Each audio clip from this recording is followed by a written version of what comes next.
if lang to. Hindi kayo magpang. What if lang to. Okay, hindi kayo magpang. What if? Crush ko si Miles.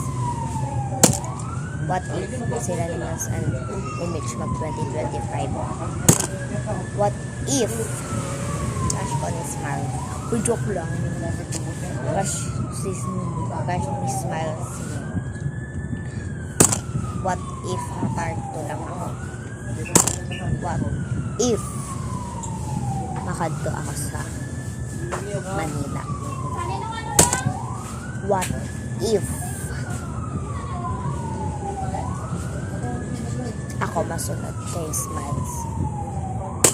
What if nalintian ako kay Mitch? What if nalawayan ako kay Smiles? Part 2 lang ako.